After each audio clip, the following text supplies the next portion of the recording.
They're weak, they're defenseless. They have to learn or they're gonna die. They have to learn how to speak the language, they have to learn what's going on with their parents, or they're literally gonna die. Do you have tricks that you use for ensuring that genius does not become a young man's game, that your books truly get better and better over time? Basically, every time I begin a book, I'm deathly afraid of failing.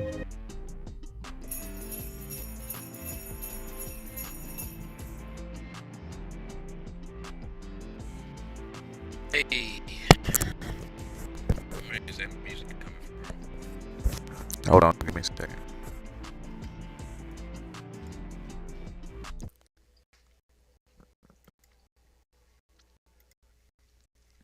Check, check. Hold on. Gotta get my mic straight. Check, check. All right.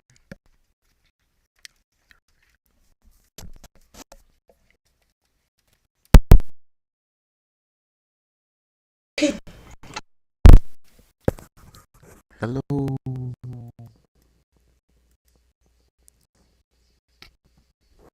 Okay, apparently. Located here with the seeds, how At first, I misunderstood them and I thought to ratios could describe not only music but the very motion of the cosmos. Centuries later, Johannes Kepler, a 17th century astronomer and an enthusiastic Pythagoras fanboy, took this idea further. He discovered that the planets don't just move randomly, they follow precise paths governed by ratios that seem almost musical. Kepler called it God's geometry, and saw the universe as an orchestra, with numbers as the notes. Today, we know that the moon is using its gravitational pull to choreograph the rise and fall of the tides like a cosmic maestro. The moon is the ultimate DJ, spinning a track that dictates when the oceans dance to its beat. Twice a day, the waters of our planet sway back and forth, pulled by an invisible string tied to this lunar partner in the sky. It's a rhythm so steady you could set your watch to it, if, of course, your watch was on lunar time. But it doesn't stop there. Beyond our own moonlit shores, the universe is alive with these cosmic movements, creating a kind of celestial symphony that's playing out on a scale our tiny human minds can barely comprehend. Think of the cycles of the moon, the rotations of distant planets, and the orbital waltz of entire galaxies. It's like we're all part of this universal melody, a pattern so grand and intricate that it makes Beethoven's Ninth look like a nursery rhyme. And while we might not consciously sense it, we're all in sync with this cosmic beat. From the way our bodies respond to the cycles of day and night, to the way ocean life thrives in time with the lunar tides, these cosmic rhythms shape everything from the mundane to the miraculous. It's a reminder that we're not just random spectators in the universe, we're part of a much larger dance. One where the moon, the stars, and distant planets all move in a synchronized, almost poetic, rhythm. We might not hear this universal melody with our ears, but it's humming through every atom of our being, reminding us that we're all part of something infinitely vast and beautifully connected. Across cultures and throughout history, humans have seen geometric shapes as more than just cool designs, they were seen as sacred. When the Egyptians built the pyramids with an uncanny precision that aligned them with the stars. You can almost imagine the ancient architects saying, if we're going to build a giant tomb, let's make sure the heavens approve. In many cultures, sacred geometry wasn't just a design choice, it was a way to connect with the divine. The hexagons in Islamic art, the mandalas of Buddhism, and the spirals in Hindu temples all reflect this reverence for geometric patterns. It's as if humanity instinctively sensed that there's a universal order, and we've been drawing it in our religious art ever since. And as we have seen, nature itself too has a flair for sacred geometry. Honeycombs, for example, are built with perfect hexagons, not just for aesthetics, but because it's the most efficient way to store honey and larvae. Every single snowflake in the sky is a six-sided wonder, as if nature is showing off its intricate design skills during winter. At first glance, nature seems like random chaos, clouds rolling in like they own the sky, waves crashing with no regard for your carefully planned beach day, and birds darting through the air in what looks like a frantic game of aerial tag. It's easy to think the whole thing is just winging it, with no rhyme or reason. But if you take a closer look, you'll start to see a deeper order hiding in that apparent mess. Those clouds aren't just drifting aimlessly, they're following specific atmospheric rules. Those waves are obeying the laws of physics and fluid dynamics. Even those flocks of birds zigzagging in what seems like a chaotic ballet are actually following simple rules to keep from colliding and to move like a single, elegant organism. Scientists like to call this emergent behavior, a very smart way of saying that complexity arises from simple rules followed on a large scale. Nature is instinctively running on a set of secret algorithms that we're only just beginning to crack. Murmurations are a perfect example, those breathtaking displays where thousands of starlings move as if they're all in on a secret. There's no leader, no central command. Instead, each bird follows simple rules: stay close, but not too close, and follow the movement of your neighbors. The result? A mesmerizing, ever-changing pattern in the sky. Even seemingly chaotic forces like water obey simple rules over time.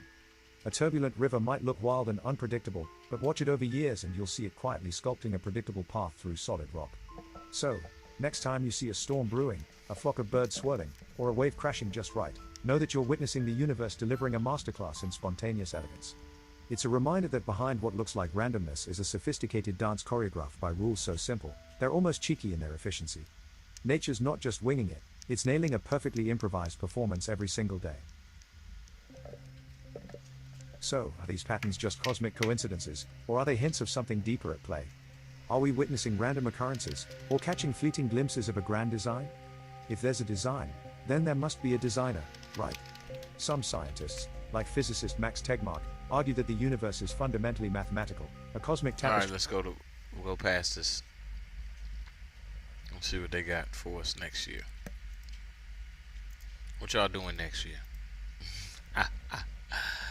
What y'all doing next year? Let's go. Would you be interested in collecting 5-figure paychecks for a few hours of work, helping me in your spare time from home? Nah. Hey, what's up? Welcome to another episode of Expansion Pack. I'm your host, Dan F. Man. It's good to be in here as usual. It's Tech Tuesdays. It's not Mindful Monday. Let me switch that for y'all. Hopefully my program don't mess up on me while I'm switching it. Alright. Nope, still not Mindful Mondays. It's Tech Tuesday. Alright, here on Tech Tuesday today, we finding out what we made of. What are you made of? Like the show, how's it made? So let's get our motivation for the day. Let's get that popping. Let's not waste no time. And then we'll get into our topic. Here you go. Motivation for work. Let me switch over to this main scene. There y'all go.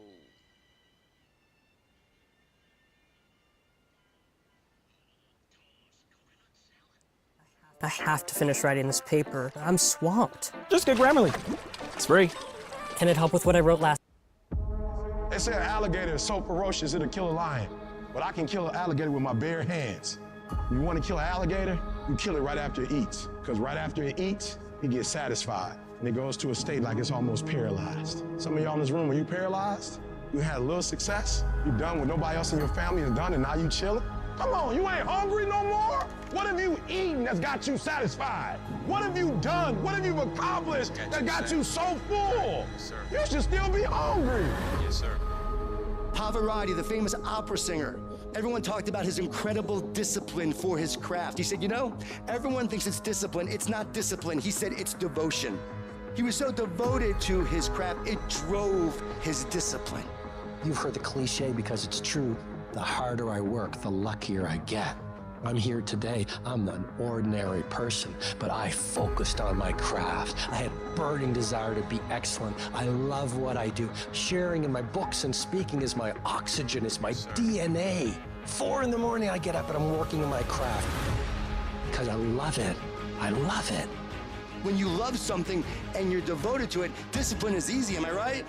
So bring that love and devotion to what you do. It will drive your discipline. No one has to tell Tom Brady to go work out. He has a love and devotion to getting better. And your love and devotion will drive your discipline. That means you have to show up every day. You've got to put the effort in. You've got to be willing to do it when you're tired, when you're hurt, when it's not cool. And you've got to be willing to do that way longer than anybody else is willing to do it. I had to start looking at my life differently. I started going to work earlier. I started being the last one to leave there. I started working harder than anybody else. The other guys could not. Why would you work so hard, Les? I don't understand. You don't have to. I deserve better than this. This is something I have got to do because I've made a different kind of commitment with my life. My life deserves my developing this what I do well and becoming the best at it and mastering myself and seeing what I have within me. Wherever you are, whatever you're doing, do it with everything that you have. Develop the habit of giving more than what you're paid for. There are no shortcuts to greatness. To be great, you gotta be all in. To be great, you gotta get 120. To be great, you gotta put forth effort every single time, every single down. To be great, there are no days off. All men are created equal. Some just work harder. Some of us just grind. Some of us don't make excuses. Some of us don't surrender. Some of us don't give up and give in. What we do with the pressure is we say, I gotta take it, and I gotta take it to another level. Elite achievers will perform and succeed and win and dominate no matter what. We all live life. Some of us, we get more out of it. You might have to work a little harder. You might have to start at the bottom, but I'm telling you, you can have whatever you like. You just gotta work a little harder. You just gotta press a little deeper. When other folk are having a good time, you've got to have the strength of character to concentrate, to read, to digest information. Good intentions have kept people broke. Good intentions have stopped people from reaching their goals. Good intentions won't cut it. No more good intentions. No more only execution. No more I meant to. No more I should have. No more I wanted to. No more execution. Get up. Act like you playing basketball. Act like you playing football. Go in that doggone classroom. Compete. Many of you have lost your competitive edge. Get your competitive edge back. Compete. You don't stop when you're tired. You stop when you're done. You stop when you complete it, when you execute it. Successful people love the experience of not feeling like doing but then going and kicking ass anyway. They understand that those are the real victories in life. They understand that it's easy to do when you feel like doing but they also understand that the real glory is earned when your heart is not into something, but your mind tells you, I'm gonna do this anyway, and does it. That's where people separate themselves from the pack. That's where people earn the right to success. They earn the money. They earn the life. They earn the relationship. They earn the body in those little moments where they don't want to do what they need to do, but move forward regardless of how they feel. That's what champions know, champions understand, and champions thrive on. Download this video and audio by becoming a member at benlionelscott.com. All right, y'all. Plus, get early access to all new content and hundreds of exclusive videos. So, what we doing is finding out what we made of. Now, it's Tech Tuesdays, so I want to go delve into a little bit of what this tech is made of. Not necessarily us, but it's going to relate back to what we are, too. So just follow with me real quick. Top resource to build a television. Okay. Laptop.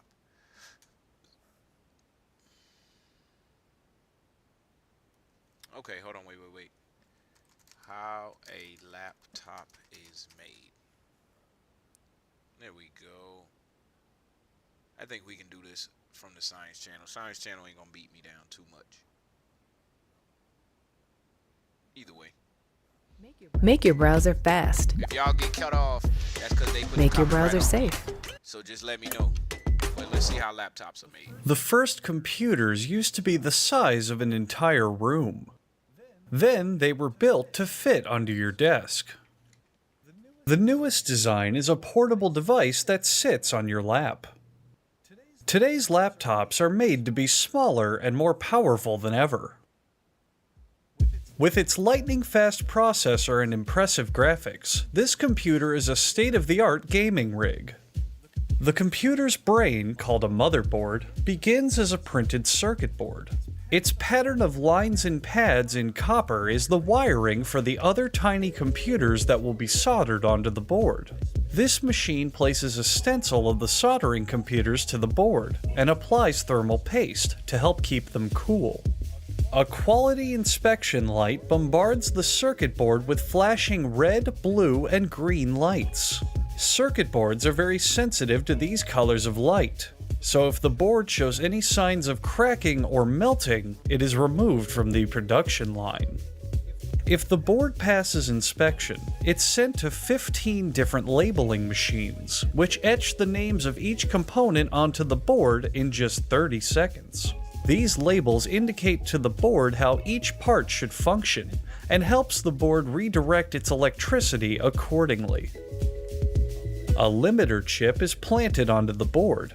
This is placed by the manufacturer to intentionally slow down the processing power of the board, and is only removed if the customer purchases a higher-end laptop. Another camera inspection ensures that the board is correctly initialized and will not come apart during shipping. At another part of the factory, technicians cheerfully assemble the top half of the laptop called the panel kit. Sometimes the workers become so overjoyed that they will break into a group sing-along while working. That's my people. Thankfully, factory security is quick to beat them down if this happens, to prevent possible rebellion. Get out of here. Did he really just The say webcam assembly, Wi-Fi antenna, Domino's Pizza tracker app, and other important functional aspects of the laptop are installed in the small cover underneath the screen as it is fully assembled. This is a parody like a mug.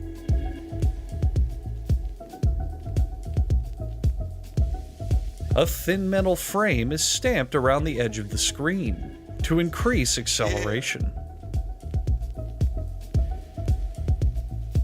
Next, they assemble the bottom half.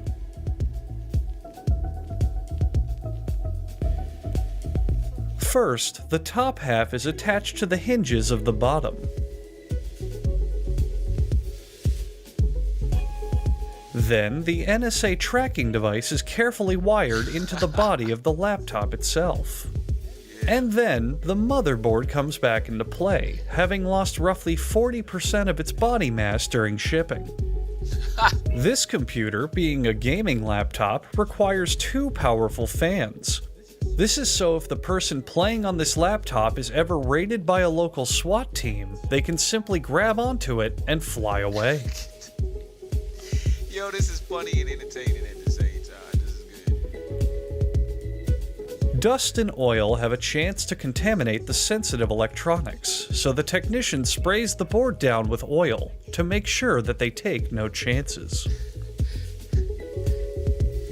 Then they attach the battery, which will last about 30 minutes before needing a full recharge.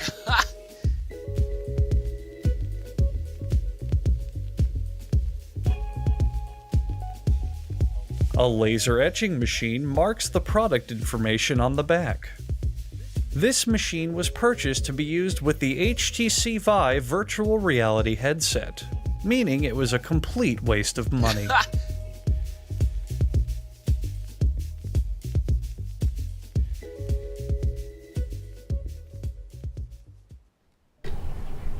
Yo, that was good. Let me see if they Too much Mac clutter? Yo, that was the bomb. That was good. I can't even lie. The jokes was the funniest part. All right, so the reason I did that is I want y'all to see just kind of what type of knowledge goes in, or information that you need to know to even get the concept of a computer, build a computer, then have a computer build a computer, because that's what they're doing right now. The computer is building the computer. It's not a man sitting there putting every single thing together. It's literally the computer building itself. So let's see how I can type this in. Precious, there we go, metals used in computers. There we go. That's what I was looking for. Hello, pandas. Some of you may have heard there are precious metals in old electronics. Platinum, palladium, rhodium, and of course, gold. Well, I don't know who spilled the beans, but it's true. Circuit board components are made with precious metals, and I'm about to show you where. Now, I think the best way to add value to a subject like this, which admittedly already has many examples, is a quick and dirty guide for anybody who's picking through circuit boards and wants to make sure they don't miss anything important. If you want to know more about any of this, I wouldn't know anything if not for the undisputed e-waste king on YouTube, e-waste Ben. The man's a legend and a treasure. Now, I'll save the advice and disclaimers till the end and let's jump right in with some examples where possible. Let's start with the obvious, the visible gold. You can see it.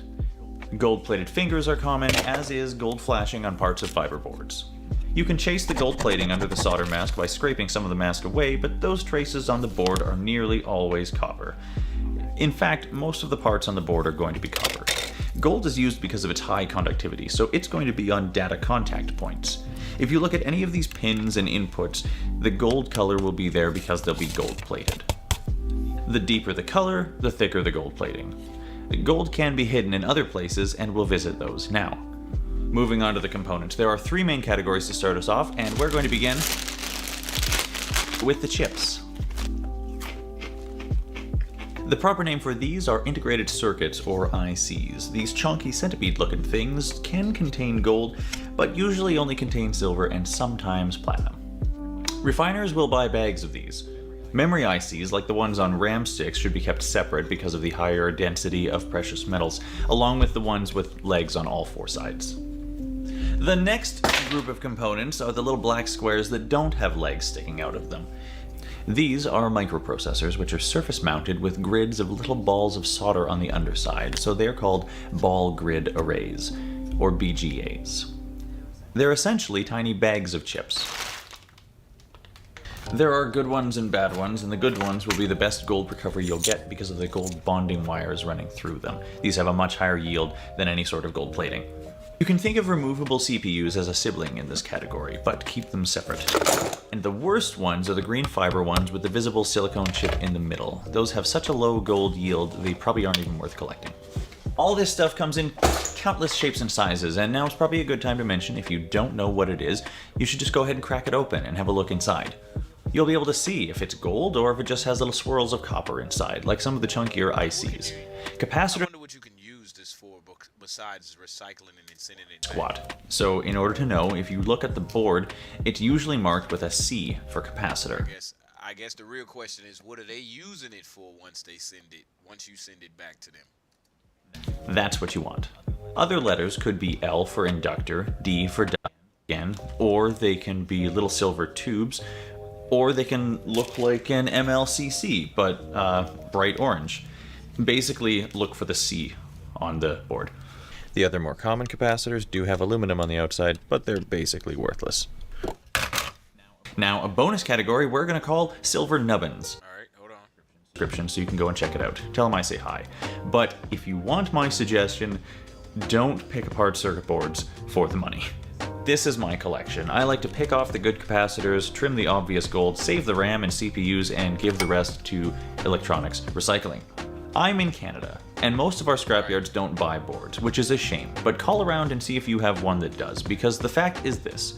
At home, your recovery rates are going to be tragic compared to the big operations. Right. You might get a little bead of gold, but you'll be getting a fraction of what you would have if you were able to capture all the platinum, palladium, and silver. Not to mention the tantalum, rhodium, copper, and even the tin. The big operations have systems to reclaim all of that, and that's why they pay good money for motherboards and hard drive boards and everything. The best money you could make from this is selling it as is and then buying gold with the cash. I'm only doing this because it'll be cool to sell a bag of tantalum when it does the same thing that palladium did. Rant over. Right. Alright, let's look at something else. Let's look at one more. I don't want to make gold. I just want to see. There we go. Computer recycling. If you're a woman over 60 and you want to lose weight, y'all women over 60, listen this is how to get in shape fast.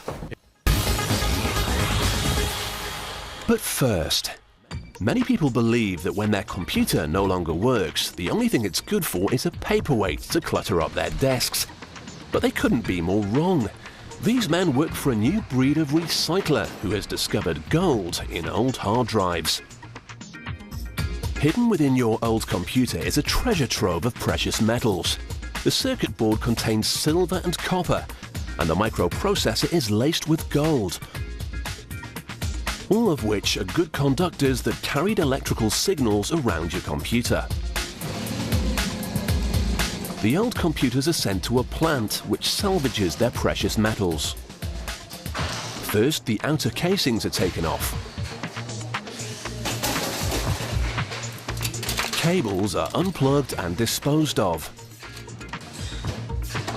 And then all that remains are the chips and processors. All these components were worth a fortune when they were brand new, but now they would be worth nothing if they were on a rubbish pile. This company will make a handsome profit though. 1 ton of old computers could fetch them £6,500. These microprocessors are the easiest to recycle, as the only metal contained in them is gold. A mix of hydrochloric acid and nitric acid is used to separate the gold from the ceramics.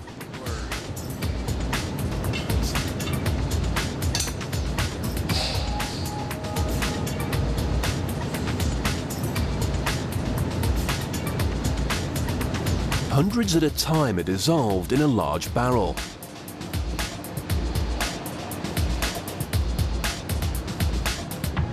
What remains is pure gold dust. This is melted into gold bullion, the stuff of dreams for any business.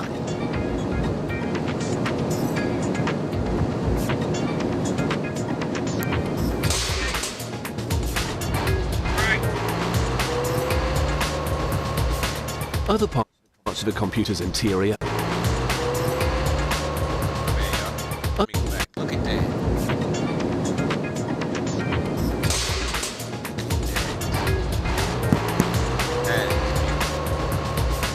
Other parts of a computer's interior are a lot harder to recycle since they contain a mix of metals, but the effort is still well worthwhile.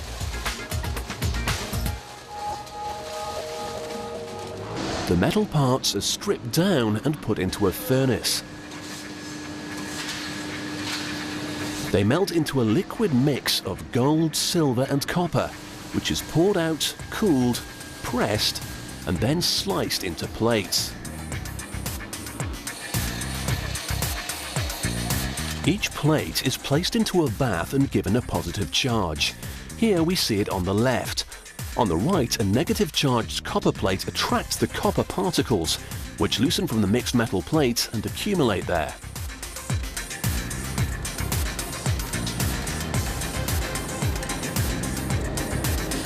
In the next bath, a steel plate attracts the silver, which forms in crystals.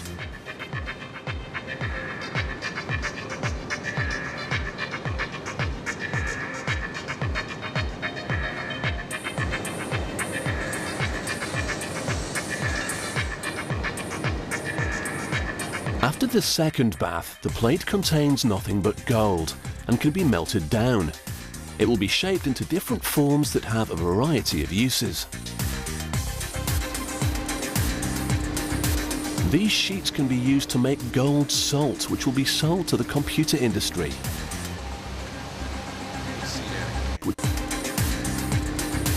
These sheets can be used to make gold salt, which will be sold to the computer industry.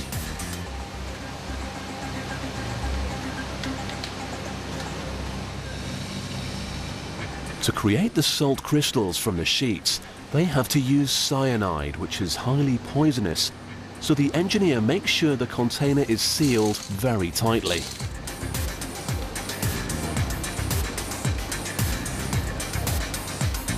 This salt may not be so good for fish and chips, but it is excellent for computer chips. This bucket of gold salt has a value of almost £47,000. How much is 47,000 pounds? Hold up. Pause. How much is 47,123 pounds in money, in USD? $62,000. Jeez, let me get some. I know what I'll tell you. Get a little. Hey, brother Reed. Oh, that was a comment from earlier. Sorry. Here, the gold sheets are pinched into small plates that will become dental crowns. What once carried information around a computer's memory will shortly find a home in someone's mouth. This worker is taking made-to-measure gold rods from the furnace.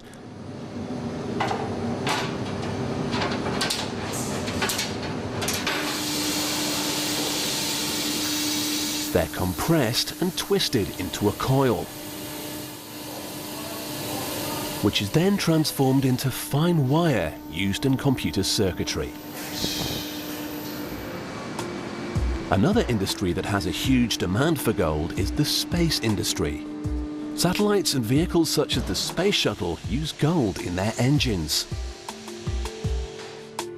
Everyone knows gold is a precious metal, but who would have thought that it would have so many industrial uses? All of these combine to make recycling old computers a very lucrative business. Alright, so world's most precious resources. Let's see this real quick.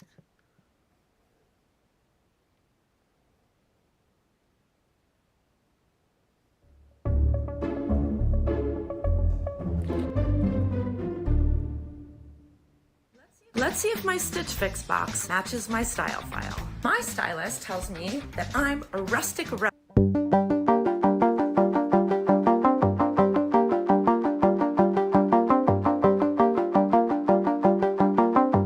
What is the most expensive piece of jewelry you've ever seen? Whatever it was, it probably weighed more than 1 gram, and no matter how expensive it was, it doesn't come close to the prices of other elements on Earth. Let's talk about the most expensive elements on the planet. Here's a spoiler: gold doesn't even make the list.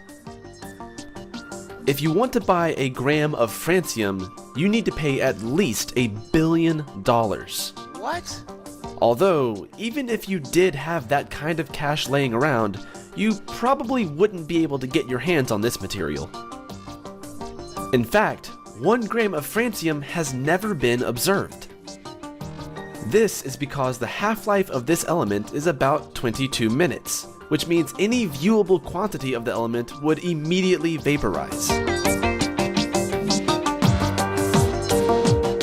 But it is assumed that francium would appear as a highly reactive metal. The largest amount of francium that has ever been produced in the laboratory was a cluster of more than 300,000 atoms. Realistically, nobody would be willing to pay billions of dollars for something that would disappear within minutes and has no practical use whatsoever. Californium is a radioactive element that doesn't occur naturally on Earth. The estimated cost of 1 gram of californium is about $27 million. This makes perfect sense considering the fact that the global production of californium is a ½ gram per year. To create it, you'll either need a particle accelerator or a nuclear reactor. The element is almost insoluble in water, but it adheres well to ordinary soil. Only 1 microgram of californium is needed to release 170 million neutron particles every minute. This allows it to be used as a neutron source to identify silver and gold ores. It is also used in neutron moisture gauges, which help to find water and oil-bearing layers in oil wells. Carbon is one of the most essential elements for life. Although a large amount of it is present in all of our bodies, and things like coal and graphite aren't exactly what we would call expensive, if carbon atoms are arranged in a certain order, it can have an extremely high value. In the form of a diamond, carbon can cost you as much as $65,000 for 1 gram. If you know anything about plutonium, it shouldn't come as a surprise that it is one of the most expensive substances on the planet, sitting at a cost of $4,000 per gram. Its scarcity is a major reason for its high price. However, its value is derived more from its usefulness in nuclear applications. In fact, there are only 2 uses for plutonium. The relatively benign option is to use plutonium to fuel nuclear reactors. The scarier application is to use it for nuclear weapons. Scandium is another rare earth metal that has a high price due to its rarity. Because of its usefulness in aluminum alloys, scandium is one of the most highly traded metals on Earth. 1 gram of scandium will cost you at least $270. Now, this may not sound like much, but when you consider that globally 10 tons of scandium are traded per year, that quickly adds up to $2.7 billion annually. With prices like this, be glad that the jewelry you buy is made out of something as affordable as gold. Right.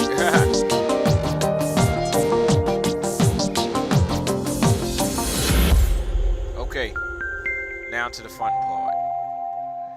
fun part. How to use precious. Let's see how they used.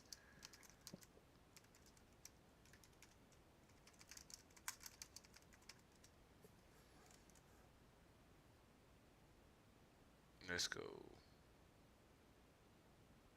There we go. Precious metals. Rare, beautiful, and all around us.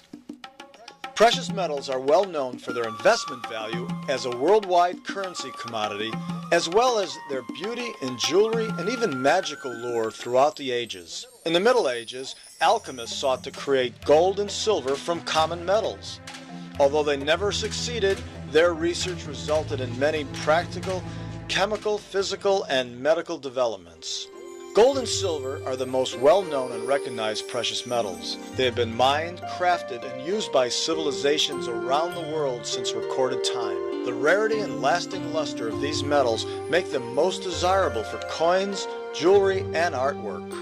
Joining gold and silver in the family of precious metals are the lesser known and even more rare metal elements referred to as the platinum group metals. They include platinum, palladium, rhodium, iridium, ruthenium, and osmium. The same unique properties which make these metals so desirable as ornamental jewelry have also led to their use in other practical and industrial applications. The luster of precious metals is due to their high resistance to oxidation and corrosion. These same features led to the use of silver and gold in dental work. Modern dental materials now use a variety of alloys containing gold, platinum, and palladium as their strong underlying foundation for porcelain dental work. The inert properties of precious metals allow for biocompatibility. Platinum group metals are used in medical devices implanted within the body for this reason. Stents, lead wires, and heart electrodes are also made of alloys of platinum and iridium due to their biocompatibility as well as their electrically conductive properties. Medical devices and electronics like pacemakers, defibrillators, MRI, and CAT scan machines all require gold, silver, palladium, and other platinum group metals to function.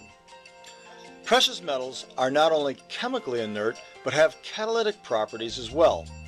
This has led to their early uses in fertilizer production, then petrochemical processing, and now catalytic converters used to reduce emissions from industrial combustion processes as well as automotive exhausts. Catalytic converters are well known for containing platinum, but very few people realize that there are now over 20 separate components in an average car that contain precious metals. The high temperature strength and oxidation resistance make precious metals so valuable in so many electrical applications and components, from spark plug tips to electrical switches. Precious metals are incorporated in some form in almost all consumer electronics, including cell phones, computers, and flat screen TVs. The chemical properties of precious metals are also needed for a host of pharmaceutical products, including a wide variety of anti-cancer drugs which are dependent on platinum. The highly developed science and technology of recovery and refining of precious metals ensure that these rare and important metals are reclaimed and recycled for new applications throughout the ages. Rare, beautiful, uniquely useful, that's what makes precious metals so precious. The International Precious Metals... So, now, my challenge to you. Let me switch over to my chilling screen. Because I'm not going to. I didn't want to just sit here and talk about metals all day and rare metals. My challenge to you is to think. Think about how long it took to come up with this specific metal or this specific resource is used for that. Now, we take the example of what are you living in? All right. You built your house out of sticks and wood. Cool. Then you got this problem, that problem, that problem. So you built your house out of some form of stone. Then you had this problem, that problem. Then you build your house out of some form of metal, and so on and so forth. So it takes you this amount of time to figure these things out. Okay, well, they've already been figured out. All right, let's sum that up. And they've already been figured out. So where are you going with this, Dan? Well, sitting in front of you right now, if you watching my show personally, is high technology, advanced technology, the future, whatever you want to call it. It is sitting right in front of you. You have access to this stuff, and it's so rudimentary, so easy to use, so accessible that it's in stacks and piles in somebody landfill, maybe even in your back closet. You got old computers, old TVs, all these electronics with these same precious metals that have been used throughout centuries to buy stuff. Gold coins, silver coins, so on and so forth, the likes of which are now being put inside computers, TV screens, and all of this stuff that we use every single day. Now, how can this benefit you? I don't feel like we should leave this episode without a how does it benefit me moment. Well, I'm not saying go be a let me turn the music down. I just realized, oh no, ain't no music in there. Cool. I thought I had it playing in the background. I'm not saying go be a junkie and go scrap people's stuff all day, like be getting a stockpile of computer screens, computer chips, computer monitors, and copper wire and all of that stuff. I'm not saying do that. What I'm saying is connect the dot of the information. This metal, this resource, whatever it is that you're looking at, is used in this for this. That line of reasoning, now sorry if I'm sounding vague or if I'm losing some of y'all, but that line of reasoning will help you to take what you already have and see the value in it. Okay? Now, we all have a phone plan, but what is your phone made of, and how can you use that to your advantage? Now, I can give you one small example of that. Your phone is made of whatever it's made of, but it contains one thing that is put on everyone's phone, and that is a calculator. The calculator can be used for various different purposes other than just figuring out how much something equals. You can also use the calculator for measuring things or conversions of measurements. That's just one little thing that you can do. You trying to hang up a TV in your house and you don't know how far this is from that. You can convert some stuff using your calculator. That is so far advanced that the person 100 years ago, 200, 300, 400, however many years ago, didn't have that capability offhand. They would have to use different resources. Now it's so let's just say so ingrained into our society to be able to have to be able to calculate things that we got the pocket calculator. It's right here in my hands. I need it, I got it, and I'm gonna use it. So with that being said, I'm gonna go ahead and move on to our next video. We still got a good like 15 minutes left, and let me bring this thing home. Advanced technology. Let me see. From precious metals. There you go.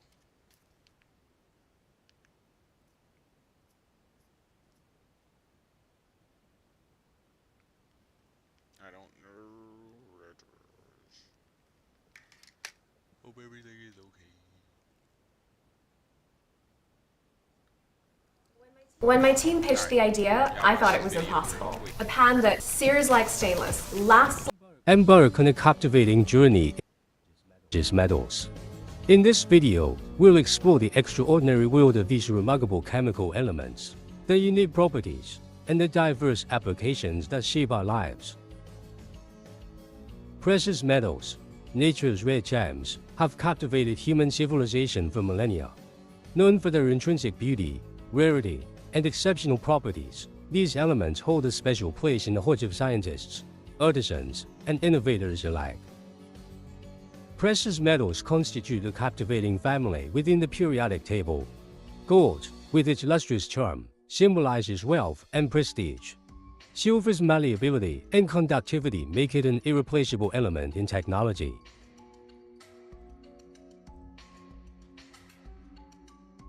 Platinum and palladium shine as catalysts, orchestrating chemical transformations that drive our world forward.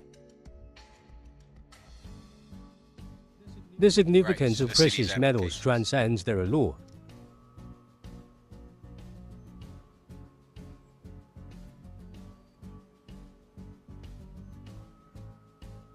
From that cleaner air, to life-saving medical devices, to the intricate circuits within our devices, precious metals leave an indelible mark on our progress.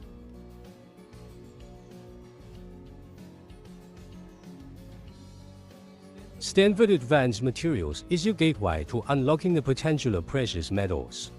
Our unwavering commitment to excellence ensures that you receive the finest quality materials, tailored to your precise needs. Visit our website to learn more and embark on a journey of endless possibilities. So imagine everybody in the,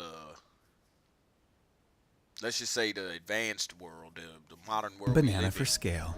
The modern world we live in is trading, using, and applying the uses of these precious metals, and somehow, some way, we are seeing the residual effects of it, because the more that we are able to refine these metals, the better our tech has gotten, and the better our life and more comfortable we've become in our life. Embark on a captivating journey. I just want one more good one. But it got to be nice and short.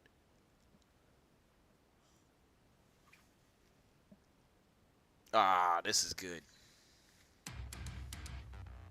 How gold is made with new technology? Hey there, gold lovers. Now imagine they're making gold. Like, we have the capability to make gold. Ever wondered how we are making gold in the 21st century? You might think it's all about mining and panning, but today we are diving into the cutting-edge tech that's revolutionizing how gold is created. Get ready for some mind-blowing facts. Part 1. Traditional gold mining versus new tech. Traditionally, gold has been mined from deep within the earth, think pickaxes, dynamite, and lots of hard work. But now, we're talking about creating gold from materials you'd never expect, all thanks to advanced technology. Let's see what y'all got. With today's science, we're not just digging it out of the ground, we're making it. Let's dive into some of the coolest methods, shall we? Part 2. Synthetic gold the atomic way. And I'm only going to stay on First up, a couple of synthetic gold. Scientists are using particle accelerators to smash atoms together at incredible speeds. Sounds like sci-fi, right? This process can actually create tiny amounts of gold by mimicking what happens in a supernova, the explosion of a star. But here's the kicker, it's super expensive and only produces microscopic amounts. So, while it's an incredible breakthrough, don't expect to see this gold in your jewelry anytime soon. Part 3. Recovering gold from electronic waste. Now, let's talk electronic waste. Believe it or not, your old phone or computer might be a gold mine, literally. Modern tech allows us to recover gold from electronic waste using environmentally friendly methods. By using green chemistry, scientists are now extracting gold from electronic waste with non-toxic solvents. This method not only reduces waste but also turns trash into treasure. It's like alchemy for the modern age. Part 4. Microbes making gold. Look at that. And here's something really wild. Did you know microbes can make gold? Certain bacteria can absorb gold particles from their environment and gradually turn them into solid gold nuggets. That's right, tiny living organisms are becoming nature's own goldsmiths. This method is still in its early stages, but it shows how we could one day grow gold using biotechnology. Nature meets science. Part 5. Factory-made gold. Last but not least, let's not forget about factory-made gold.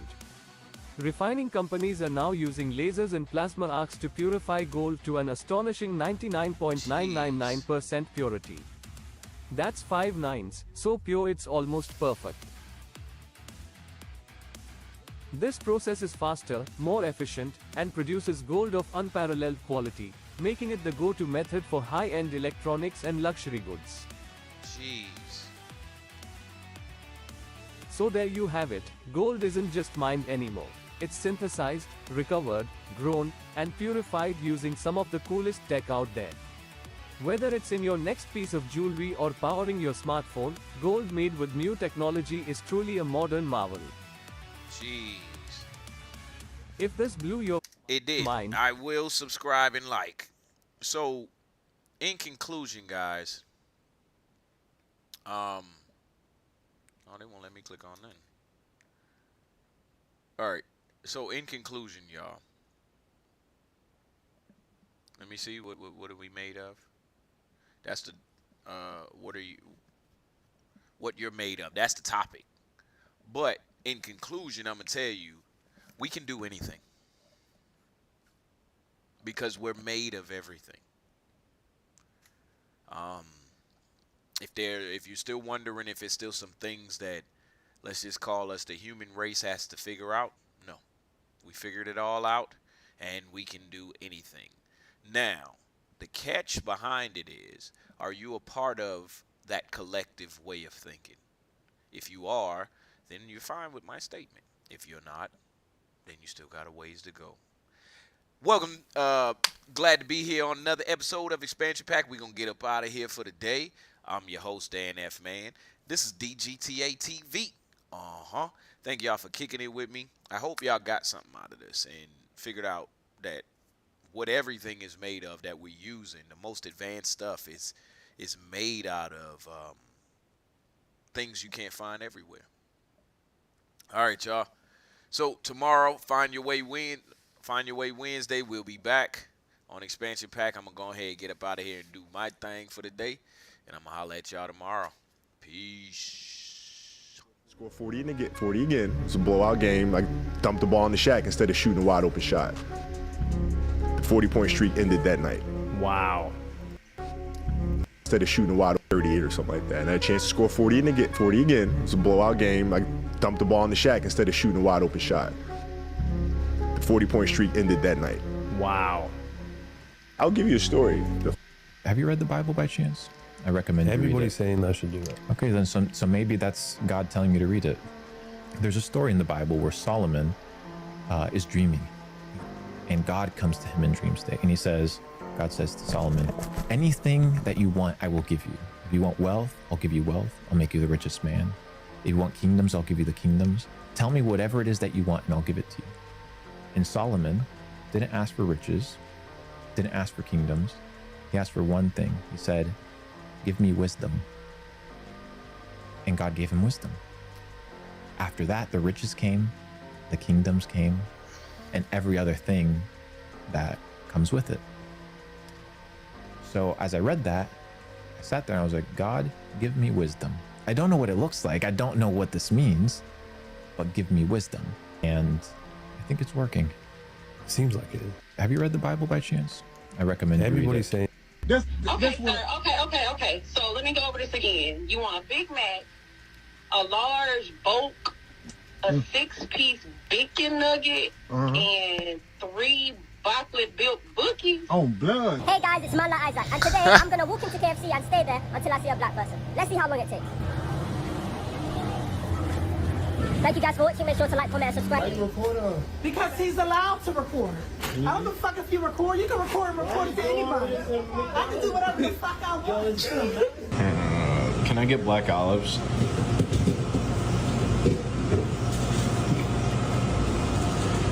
Can I get some? Would you like to try our new chicken tendy and french fry combo? Hell no. Can I get a chicken tendy combo, please? Bruh.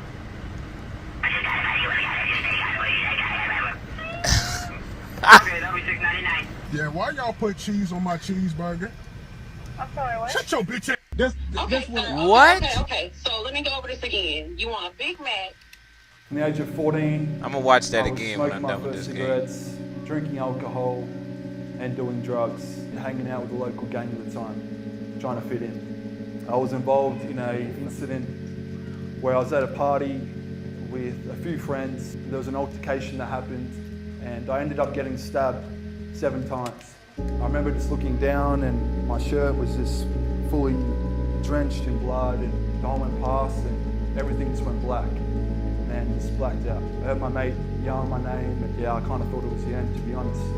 I got a few, one here, a few here have healed up. I got a big one on my shoulder, which was 2 millimeters from hitting the main artery, so I would have bled out. And there's one on my back, which was centimeters off from hitting my spinal cord.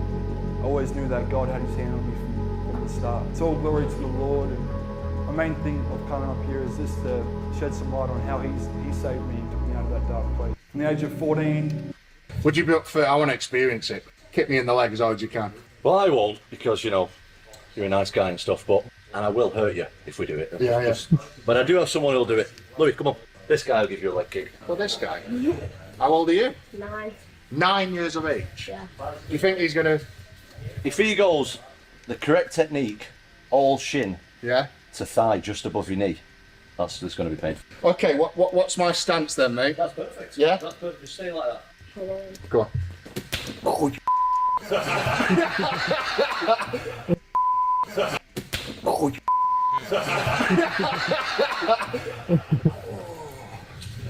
Would you be up for? I want to experience it. Kick me in the leg as hard as you can. Hold up, this is hilarious. Watch this. I just got blessed with a good wife. Not every guy has a good wife. Sorry. I mean, think about Job in the Old Testament. Think about Job's wife. She must have been a real piece of work. I mean, the devil took everything from Job, man. Killed his kids, killed his servants, killed his livestock, covered Job in boils and sores.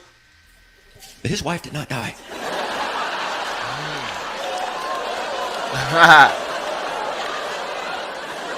That's saying something right there, isn't it?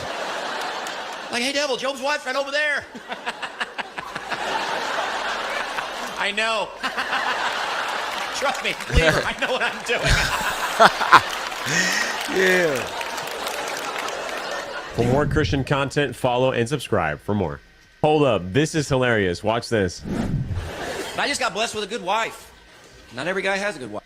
Hey, no way. I got it. Oh, wait. No, I'm trying to be nonchalant. Thanks. James, what are you doing? Being mysterious. What do you think I'm doing? I got the rebound. No, I got it. Hey, Paul, do something. One moment, please. Laura Ball. No OT tonight. Hey! Oh. Ball game. Yo, he did the thing. Go stand in the corner. Okay. And Domas, you stand in the other corner. He's traveling. That's a traveling violation. You seen that, Clay? Yeah, that was awful. And you, KD? I'm Kevin Durant. Hey, no way. I got it. Oh, wait. No, I'm trying to be nonchalant. Thanks. James, what are you doing? Being mysterious. What do you think I'm doing? I got the rebound. No, I got it. Hey, Paul, do something. One moment, please. Laura Ball. No OT tonight. Hey! Ball game. Yo, he did the thing. Go stand in the corner. Okay. And Domas, you stand in the other corner. He's traveling. That's a traveling violation. You seen that, Clay? Yeah, that was awful. And you, KD? I'm Kevin Durant. You know who I am. Dribble, dribble, dribble. Hey, who put this sorry defender in front of me? Huh? I make shots so we can go home soon. Bro, what? Nice, yoke. Can't talk now. I need bathroom. Maybe the GM can send me to the Eastern Conference. Shay, how are you so consistent? My whole life is consistent. You're him, Shay! Crazy aura! Derrick Rose with a chance to be the hero for Chicago. Yeah, that looked good. What a shot! Hey, put me down. I'm trying to play some ping pong. Hey. Ain't no way. I got it. Oh, wait. No, I'm trying to be nonchalant. Thanks. James, what are you doing? Being mysterious. What do you think I'm doing? I got the rebound. No, I got it. Hey, Paul, do something. One moment, please. Don't ever think or believe that you gotta smoke what they smoke, drink what they drink, wear what they wear, be a part of whatever it is they made you do. And guess what? If it's considered something negative to me, but yet you're doing it and it makes you happy, I want you to do what makes you happy. You don't drink, and you don't drink or smoke, right? I don't drink or smoke. You never have? No, I never have. I've had a great brother who taught me a lesson. Don't drink. Don't drink. And he said don't smoke. So I never had a cigarette, and I've never had a glass of alcohol. And my brother was incredible. He would tell me, because he knew he had a problem, and he'd say, don't ever drink, don't ever smoke. If you don't drink, you don't miss it. I mean, I don't even think about alcohol or... Right, it's not a part of your world. I don't think about cigarettes. Yeah. I don't think about any of that. Alcohol's bad news, and it can turn perfectly good people into quite the impulsive and dim-witted monsters. Man, it's always going to be a party. It's always going to be a time to celebrate and a time to join friends. Don't ever think or believe. This is the best visual representation of spiritual warfare. I'm telling y'all, bro. Watch the whole thing. This is how it really is, bro. This is how it really is. Just watch. A disciple of Christ, this physical world, the unseen spiritual world. Look at them demons in the back. Look at them demons. Yep.